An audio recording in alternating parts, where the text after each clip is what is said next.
ఏమిటా నువ్వు ఓ పంచి మంచి పోట్లకి తుంచు దాని ముక్కుల నిండా గుడ్డుగారం బాగా దట్టించి ఆ మాధవ గారి గొడ్ల మీద కొద్ది దాంతో వాడు గొడ్లు చావాలి ఆ గొడ్డుగాడు చావాలి అది ఆ పంచి అలాగేనండి అలాగే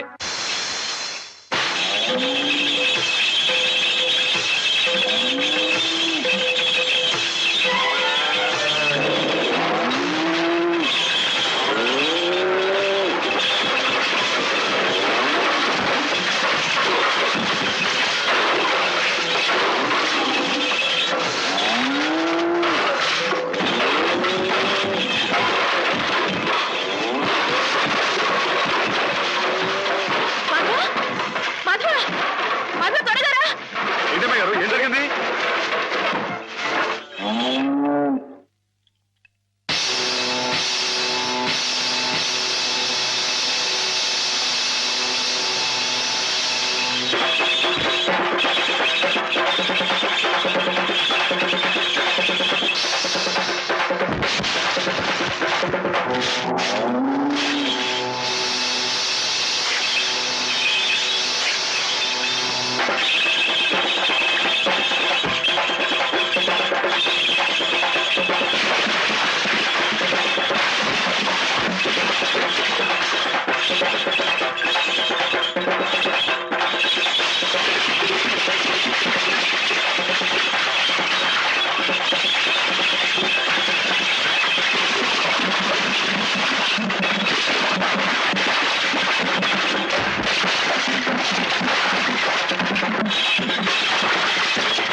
ఎక్కడికేంటండి? నా ప్రాణాలా చూసుకుని ఆవుల్ని చంపేయాలని చూస్తానే రాయుడు వాడి ప్రాణాలు తీస్తానండి. ఆ భయంతోనే అడిగాను మాధవ. ప్రతి విషయానికి ఊళ్ళో వాళ్ళందరూ నిన్నే ఉబ్బేస్తారు. దానివల్ల వస్తున్న అనర్థాలివి. వాళ్ళకి వాళ్ళు బాగానే ఉంటారు. మధ్యన అవస్థ పడేది నువ్వు. నా మాట విను మాధవ. జరిగింది మర్చిపో. అన్ని రోజులు మనవి కావు. కానీ ఈ రోజు నాదే అమ్మాయి గారు, తప్పుకోండి. ఆగమంటుంటే నువ్వు రాయుడి మీద చేసుకుంటే నా మీదొట్టు. అలాగేలేండి.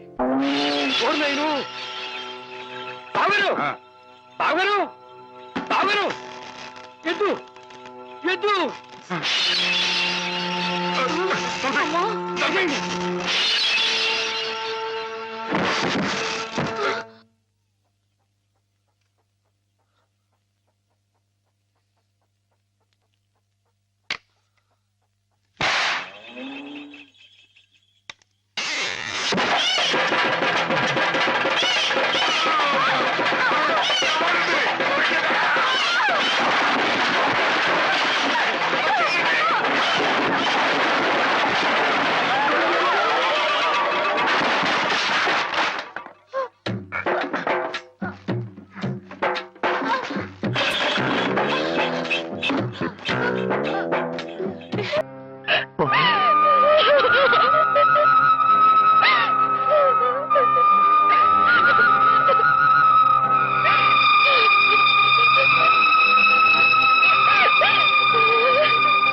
ha ha!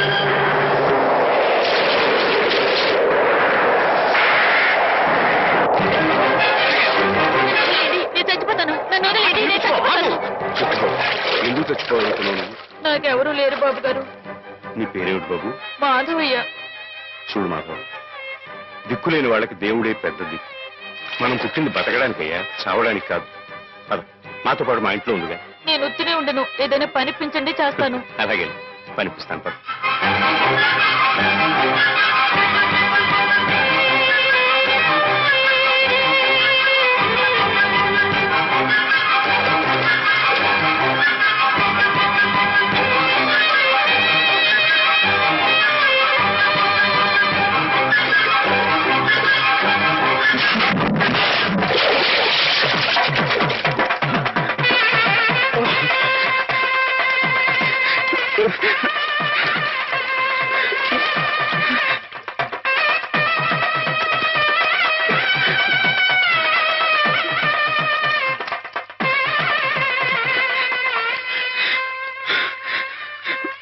మహేశ్వరుడు, పరమేశ్వరుడు, లోకరక్షకుడు, ఇవన్నీ నీ పేర్లేక? ఒక్క మంచి పని కూడా చేయలేని వాడివి నీకెందుకయ్యా ఇన్ని మంచి పేర్లు? ఎందుకని గుళ్ళు గోపురాలు? ఎందుకని పూజలు పురస్కారాలు? చెప్పు, మాట్లాడు, మాట్లాడు, మాట్లాడు. ఎందుకంటే నువ్వు తప్పు చేసావు గనక. అసలు నువ్వు అంటూ ఉంటే కదయ్యా తప్పు చేయటానికైనా ఒప్పు చేయటానికైనా. నువ్వు ఉన్నావనుకోవటం మా పిచ్చి, మా ఎర్రి, మా భ్రమ. వద్దు, నువ్వు మా మధ్య ఉండడానికి వీల్లేదు. పో, దూరంగా పో, ఈ గోదావరిలో కలిసిపో, ఈ గోదావరిలో కలిగిపో. ఏమిటి ఆవేశం? దేవుడి మీద నా నీ కోపం? ఈయన దేవుడులాగా అవుతాడు బాబా. నమ్ముకున్న వాళ్ళకు మంచి చేసేవాడు దేవుడు, పూజలు చేసేవాళ్ళకు కాపు కాసేవాడు దేవుడు. ఈయన మనిషిలాగే మోస్తాడు బాబా. లేకపోతే రోజు శివారాధన చెయ్యందే మంచి కూడా ముట్టుకుని అయ్యగారిని అర్థంతరంగా తీసుకుపోతాడా? అలాగా అయితే మాత్రం నీకేం అధికారం ఉందని దీన్ని నీటిపాలు చేయాలనుకుంటున్నావు? ఇది నేను చేసుకున్న బొమ్మ, దీని మీద అధికారం నాకు ఎందుకు ఉండదు? నువ్వు చేసుకున్న బొమ్మ మీద నీకు అధికారం ఉన్నప్పుడు ఆ దేవుడు చేసుకున్న బొమ్మల మీద ఆయనకి అధికారం ఉండదా బాబు? బొమ్మ పాత్ర ముగిసింది, రంగస్థలం మించి తప్పించేశాడు. ఆప్తులేని వ్యక్తులు దూరం అయితే వెలితిగానే ఉంటుంది. మెల్లమెల్లగా ఆ బాధని మర్చిపోవాలి. ఎలా మర్చిపోమంటావు బాబా? 10 మాటల్లో 5ంటికి అర్థం చెప్పలేని వాడిని ఆయనతో పాటు సమానంగా కూర్చోబెట్టి ఆయన రాసిన పెద్ద పెద్ద పుస్తకాలన్నీ నాకు అంకితం చేశారు. నేనంత గొప్పనా బాబా? అంత పెద్దోడ్నా? నాకు తాహతుందా? నా కింద కీర్తి ఇచ్చి వారు కీర్తి శేషులు అయిపోయారు. నా మేడం మణారు వేసి ఆయన బట్టలో కలిసిపోయారు. ఊరుకో మాధవ, ఊరుకో. నీ బాబుగారి ఆత్మ శాంతించాలంటే త్వరలో ఆ పుస్తకాలన్నీ అచ్చు వేయించి ప్రజలకు అందించు. ఆయన పేరు శాశ్వతంగా నిలుస్తుంది.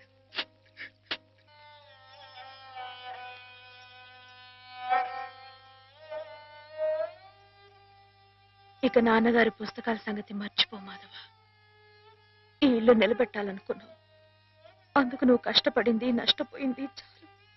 ఆ రుణం మేము తీర్చుకున్న తర్వాత ఆ పుస్తకాలు అప్పుడే అచ్చు వేయించచ్చు. మీరు రుణం తీర్చుకుంటారా అమ్మాయి గారు? అయితే ఆ డబ్బునైనా అప్పుగా ఇచ్చానండి. ఆ మాత్రం డబ్బుకే మీరు రుణం అనుకుంటే, అయ్యా అమ్మా ఏ దిక్కులేని నన్ను చిన్నప్పటి నుంచి అయ్యగారు సాకారే, మరి ఆయనకి ఎంత రుణపడి ఉంటానండి? అయ్యగారు లేదు కదా అని మీ ఇష్టం మాట్లాడితే పాస్ అయిపోద్ది అనుకోమాకండి. అది కాదు మాధవ, నా ఉద్దేశం అది కాదు.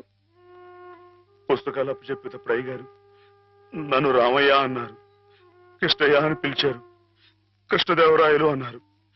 నేను నిజంగా అంత గొప్పవాడిని కాకపోయినా కనీసం వాళ్ళ మంచితనంలో కొంతని చూపించుకునేవండి.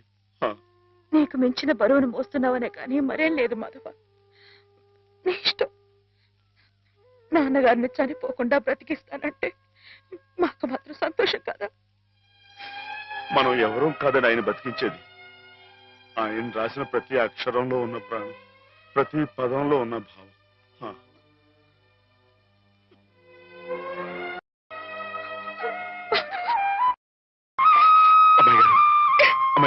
బామ్మగారు. ఎవరు? మాధవ. హాయ్. రా బాబు కూర్చో. మా వెధవా ఇంట్లో లేడు. నేను మీతోనే పని నుండి వచ్చానండి. నా కోసమా? ఏమిటి బాబు? నేను మిమ్మల్ని ఒకటి అడుగుతానండి, మీరు కాదనకుండా నాకు మాట ఇవ్వాలి. ఏమిటది? ముందు మాట ఇవ్వండి, తర్వాత చెప్తాను. సరే, మాట ఇస్తున్నాను. ఏమిటో చెప్పు. ఇదిగోండి, ఈ డబ్బు తీసుకోండి. డబ్బా? ఆయ్, ఎందుకు? ఇది మీ డబ్బుగా బాబు గారికి మీరు ఇవ్వాలి. నా డబ్బుగా బాబు గారికి ఇవ్వాలా? ఆయ్, ఎందుకని? లలితమ్మ గారికి మంచి పెళ్లి సంబంధం కుదిరిందండి. 50,000 దాకా కట్నం అడిగారు. ఆ డబ్బు కోసం బాబు గారు ఇల్లు అమ్మేస్తున్నారు. ఇల్లు అమ్మేస్తే ఆయన ఏమైపోతారు పాపం? అందుకే కదండి ఈ డబ్బు ఇస్తున్నాను. నాకు ఎప్పటి నుంచోనండి బాబు గారి పుస్తకాలు వచ్చేయించాలన్న చిన్న ఆలోచన ఉందండి. ఆ కోరిక ఉపయోగించుకుని ఈ డబ్బు బజార్ కింద ఇచ్చామనుకోండి, ఆ పెళ్లి ఖర్చుకి ఉపయోగపడుతుంది, ఆ ఇల్లు నిలుస్తుందండి. అవును, ఇంత డబ్బు ఎక్కడిది నీకు? అప్పు చేశావా? నాకు ఆవులున్నాయి కదండి, అందులో కొన్ని అమ్మేశానండి. మిగతావేమో బేరం పెట్టాను. ఇలా అన్ని అమ్మేసుకుంటే నువ్వేం తిందామని? మళ్ళెవరే, మీరంతా లేరేంటండి? మీ ఇంటికి వస్తే ఓ ముద్ద పెట్టరా? నాకు ఈ సాయం చేసి పెడతారు కదండి. మారేడు దళం శివుని పాదాలు తాకాలంటే ఏ చేతులు కాదంటాయి? ఎంత దొడ్డ మనసురా నాయనా నీది. ఏమిటి బామ్మగారు, నా కావ్యాలను మీరు వచ్చి వేస్తారా? అది కాదు బాబు గారు, మా వారు బోలెడు హైవేస్ నాకు వదిలి వెళ్ళిపోయారు. అనుభవించడానికి నేను నా మనవడు మిగిలాం. ఆ డబ్బు ఇలాంటి పుణ్యకార్యాలకు ఉపయోగిస్తే నా జన్మ తరిస్తుందనిపించింది. బామ్మగారు ఏంటండి పొద్దునే జన్మలు అయ్యి అంటున్నారు? నాన్నగారు పుస్తకాలన్నీ బామ్మగారు అచ్చు వేయిస్తారట మాధవ. అయ్యో బాబోయ్, ఎంత శుభవార్తనానండి. అనండి బాబు గారు, ఇక రామాయణం మహాభారతం పక్కన పేటేసో కూర్చుంటాయి మీ పుస్తకాలు. ఆయ్, కానీ నా పుస్తకాల మీద మీకు రాబడి పెద్దగా ఉండకపోవచ్చు బామ్మగారు. మాకు పైసా రాబడి రాకపోయినా పర్వాలేదు బాబు గారు. ఒక మహాకవి రాసిన అపురూప గ్రంథాలు వెలుగు చూడాలి. మీరేమిటో, మీ కళానికున్న శక్తి ఏమిటో 10 మందికి తెలియాలి. ఏం మాధవ? లక్ష విలువ చేసే మాట అన్నారండి. ఆ మాటతో పాటే భజానాగా ఇంత ఇప్పించేస్తే ఏ ఈ విషయం పాస్ అయిపోద్దండి. ఆయ్, మాధవ, బేరాలు ఆడడానికి భజనాలు పుచ్చుకోవడానికి ఇది నువ్వు పశువుల సంతకెళ్ళి చేసే పశువుల బేరం అనుకున్నావుటయ్యా? ఇటువంటివి నచ్చవు నాకు. రైటే బాబు, ఇప్పుడు ఆవులు గేదెల మధ్య గడిపేవాడిని. అంతవరకు ఆలోచించాను, తప్పే. మాధవేం తప్పుగా అనలేదు బాబు గారు. మీకు ఎంతో కొంత ఇవ్వటం మా బాధ్యత, ధర్మం. ప్రస్తుతానికి 50,000 అట్టి పెట్టండి. ఇప్పుడు ఎందుకు బామ్మగారు? రేపు పుస్తకాలన్నీ వచ్చైన తర్వాత ఏకమొత్తంగా ఇద్దరు గాని. ఉంచండి బాబు గారు. పెద్దమ్మాయి గారు పెళ్ళని కూడా అనుకుంటున్నారట కదా, దేనికైనా అక్కడికి వస్తుంది. బామ్మగారు మాట కాదనకండి బాబు, ఉంచండి. మన అవసరం పాస్ అయిపోతుంది, ఇచ్చేయండి.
ఏమిటి?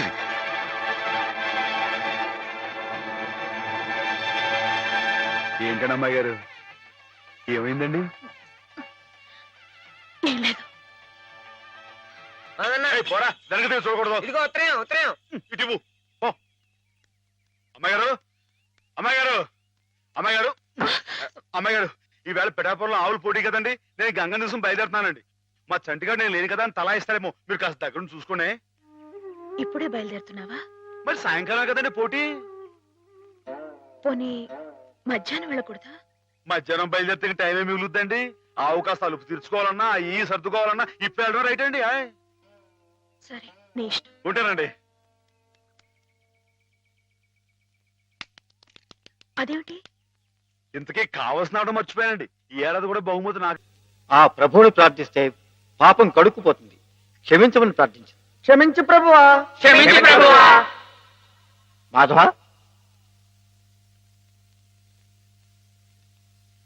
ఇక్కడున్న ఆడవాళ్ళు నీలాగే వైద్యం కోసం వచ్చిన వాళ్ళు, ఒంటరి వాళ్ళు. వాళ్ళ మీద అత్యాచారం చేయడం తప్పు కదూ? రాత్రి నువ్వేదో హేమ మీద అఘాయిత్యం చేయబోయేవట. నేను నేను మా అమ్మాయి గారి మీద అఘాయిత్యం, అదంతా అబద్ధం సార్. ఆవిడంటే నాకు ప్రాణం. అయితే ముద్దెట్టుకో. మాధవ, రాత్రి నువ్వు హేమ గది దగ్గరికి వెళ్ళావా లేదా? వెళ్ళాను. ఎందుకు వెళ్ళావు? అమ్మాయి గారు ఇంకెందుకు, అందుకే. చెప్పు మాధవ, ఎందుకు వెళ్ళావు? ఆవిడ గది నుంచి పెద్దగా అరుపు వినిపిస్తే వెళ్ళాను. అరుపినిపించిందా? ఏమమ్మా, అరిచావా నువ్వు?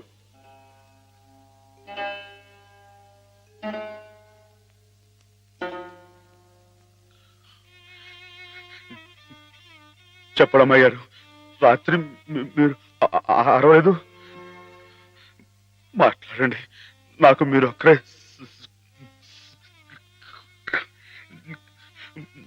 సాక్ష్యం. వీళ్ళంతా నన్ను తప్పడుతున్నారు, నన్ను నన్ను నానా మాట్లాడుతున్నారు. మాట్లాడండి. నేను రాత్రి మీ మీద ముందు చీరలాగాడా జాకెట్ చింపాడా చెప్పండి అమ్మాయి గారు. కూర్చోండి, కూర్చోండి. వీడే కదండి అమ్మాయి గారు. రాత్రి మీ గదిలో చొరపడి అల్లరి చేయకపోతే నేను వచ్చి అడ్డుకుంది. చెప్పండి అమ్మాయి గారు. వీడిని సార్, వీడు మనిషి కాదు సార్, పశువు. ఈ రాక్షసుడిని, ఈ దౌర్భాగ్యుడు రాత్రి ఒంటరిగా ఉన్న అమ్మాయి గారు గదిలో చొరపడి అఘాయిత్యం చేయబోతుంటే సార్, సమయం నేను కనుక అడ్డుకోపోతే ఆవిడ బతుకు నాశనం అయిపోయాడు సార్. వీడింత ఘోరం చేసినా వీడితో ప్రభు క్షమాపణ చెప్పించకుండా ఏ తప్పు చేయి నన్ను తప్పు బట్టి మీరు పెద్ద తప్పు చేశారు. మీరే కాదు, ఇక్కడ మా ఇద్దరి గురించి తప్పుగా మాట్లాడినా వీళ్ళందరూ కూడా తప్పు చేశారు. వీళ్ళకి ప్రభు ఈ పాపలందరినీ క్షమించు, క్షమించు.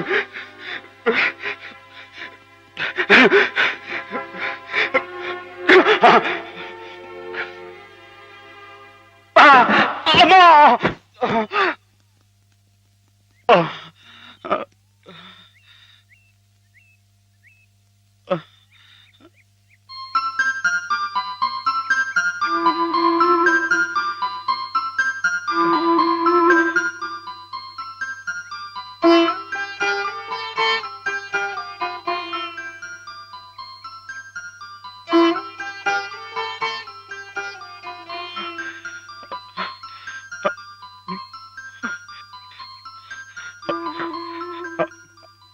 అమ్మాయి గారు, నన్ను నన్ను గుర్తుపట్టేశారా? మన ఇక్కడ ఉండొద్దు, మన ఇంటికి వెళ్ళిపోదాం. పదండి, రండి అమ్మాయి గారు. ఎవరు నువ్వు?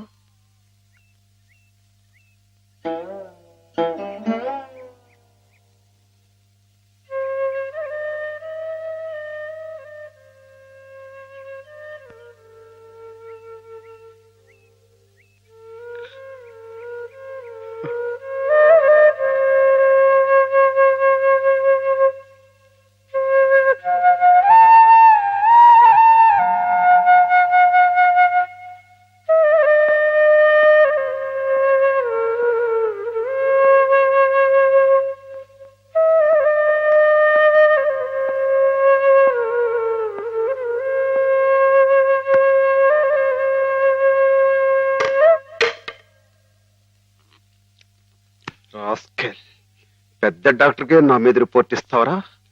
ఎన్ని గుండెలరా నీకు?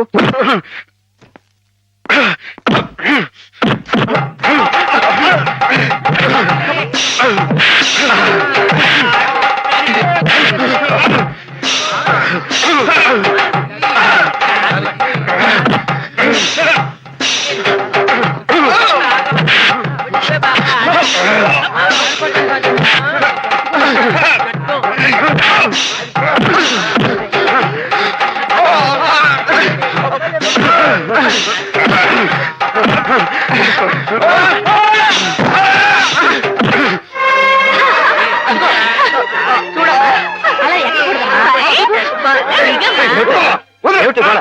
What happened? మీకు తన పేరు చెప్పారని నన్ను కర్ర తీసుకుని కొట్టాడు సార్. నిజమా? లేదు సార్, ఈ పిచ్చోడు మాత్రం Shut up. ఆ రోజు మాధవ చెప్పినప్పుడే నాకు నీ మీద అనుమానం వచ్చింది. తెలుసో తెలియకో చేసిన పాపాలకు మానసిక స్థితి దెబ్బతిని పాపం వాళ్ళు ఇక్కడ పడుంటే వాళ్ళ మీద కాస్త జాలి చూపడం అని ఇటువంటి అగాయిత్యం చేస్తావా? You are summarily dismiss. Get out. Sir ఈ ఒక్కసారికి నథింగ్ డూయింగ్. ఈ కాంపౌండ్ లో అడుగు పెట్టావంటే పోలీసులు పిలిపించి I will get you arrested. Get lost.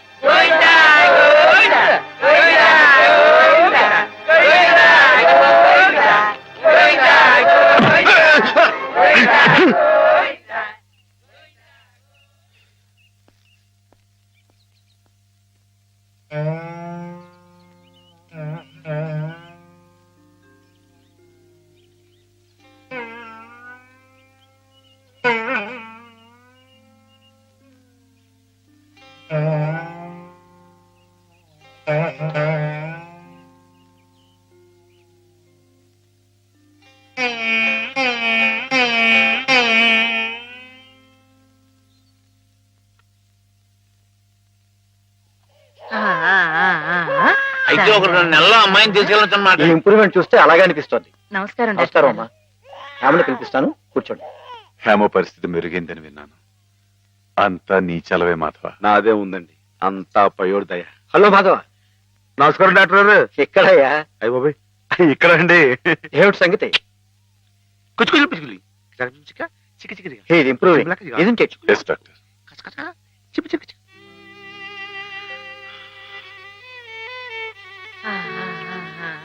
చూడు ఎవరొస్తున్నారో చూడు. పిన్ని.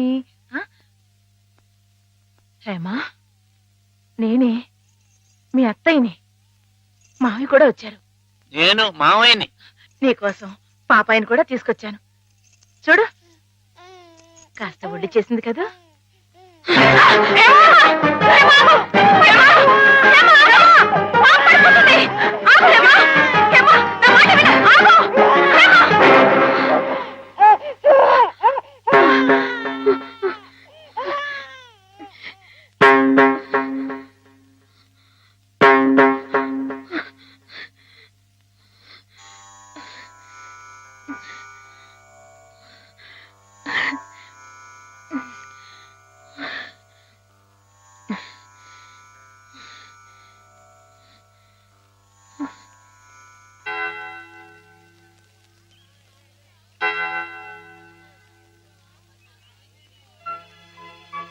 పాపం తెచ్చి నాకు అప్పగించిందంటే తన వస్తువుల్ని తన మనుషుల్ని గుర్తుపడుతున్నమాటే కదా సరస్వతి. నిజమే.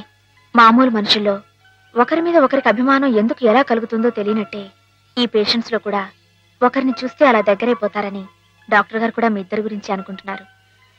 మిగతా వారి ప్రమేయం లేకుండా మీ ఇద్దరే కలుసుకునేలా ఏర్పాటు చేస్తాను. ఆమెలో పాత జ్ఞాపకాలు మళ్ళీ చిగురించేలా ప్రయత్నం చేయకూడదు. నేనే నిన్న సహాయం అడగాలనుకున్నాను సరస్వతి, కానీ నేను చేస్తున్న ఈ చిన్న పని ఆమె గురించి మీరు ఇక్కడ అనుభవిస్తున్న బాధ కన్నానా? ఏమిటో ఆ పిచ్చివాడు సరస్వతి ఎప్పుడు అలాగే మాట్లాడుకుంటూ ఉంటారా? మాట్లాడుకోరే పాపం. మరి మాట్లాడుకోపోతే ఎందుకు పెదవులు అలా కదులుతున్నాయి? మాట్లాడుకుంటే కాళ్ళు కదులుతాయి కానీ పెదాలు ఎందుకు కదులుతాయిరా? ఓహో. పిచ్చి వేధవ. అబ్బో, నువ్వు కూడా కొట్టేవే. పిచ్చి నీకా నాకా? డిషుం. ఓహో, పిచ్చి నాకే. అమ్మో.